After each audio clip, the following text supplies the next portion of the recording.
Artificial intelligence यानी AI, जो अब सिर्फ हमारी जिंदगी ही नहीं बल्कि पूरी दुनिया का भविष्य तय कर रहा है। लेकिन क्या आपने कभी सोचा है कि एआई की ये जंग अब धरती से बाहर सीधे अंतरिक्ष तक पहुंच चुकी है। जी हां, टेस्ला और स्पेस एक्स के मालिक एलोन मस्क अब एआई की रेस को स्पेस में ले जाने की तैयारी में है। उनका प्लान है अंतरिक्ष में डेटा सेंटर बनाना, यानी कि स्पेस एआई डाटा सेंटर। और इस प्लान को लेकर अब चीन भी खुली चुनौती देने मैदान में उतर चुका है। तो सवाल ये है कि आखिर एलोन मस्क अंतरिक्ष में ही डाटा सेंटर क्यों बनाना चाहते हैं?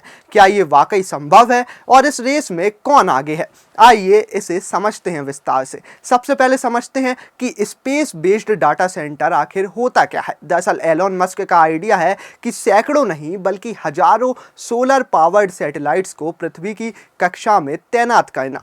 ये सैटेलाइट एआई का भारी भरकम डाटा प्रोसेस करेंगे, जिसका बोझ अभी धरती पर मौजूद डाटा सेंटर्स उठाते हैं। यानी भविष्य में एआई का दिमाग धरती पर नहीं बल्कि अंतरिक्ष से काम करेगा। अब सवाल उठता है कि एलोन मस्क ऐसा क्यों करना चाहते हैं? असल वजह है बिजली, कूलिंग और लागत। आज धरती पर डेटा सेंटर चलाना बहुत ज़्यादा महंगा हो गया है।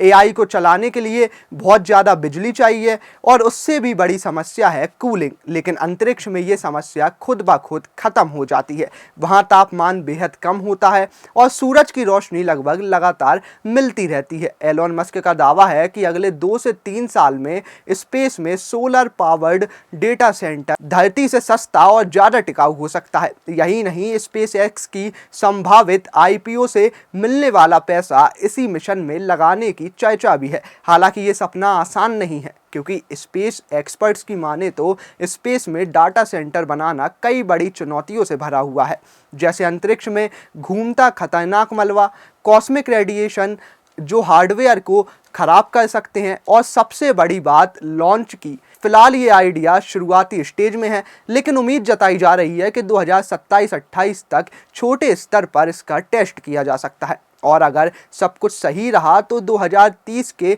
दशक में हजारों सैटेलाइट का एआई नेटवर्क तैयार हो सकता है।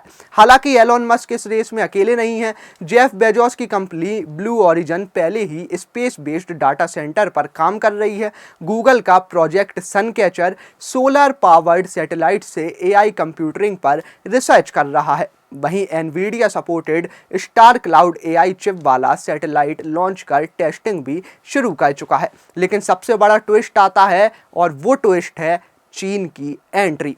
अब जाहिर सी बात है, अगर ड्रैगन किसी प्रोजेक्ट में उतरा है तो प्रोजेक्ट बड़ा है। यानी कि चीन ने साफ कर दिया है कि अगले 5 साल में वो space based AI data centre तैयार करेगा। चीन का एम है गीगावाट लेवल का सोलर पावर्ड स्पेस क्लाउड, जहां धरती का डेटा सीधे अंतरिक्ष में प्रोसेस होगा। हालांकि रीयूजेबल रॉकेट टेक्नोलॉजी में अभी भी स्पेसएक्स को बढ़त हासिल है। तो साफ है, एआई की अगली जंग सिर्फ देशों के बीच नहीं बल्कि धरती और अंतरिक्ष के बीच होने वाली है। जो इस रेस में आगे निकला वही भविष्य की टेक्नोलॉजी पर राज करेगा। अब आपका क्या मानना है? क्या एआई का भविष्य सच में अंतरिक्ष में है? कमेंट में जरूर बताएं। वीडियो अच्छा लगा हो तो लाइक कीजिए, शेयर कीजिए और कमेंट बॉक्स में हमें जरूर बताइए।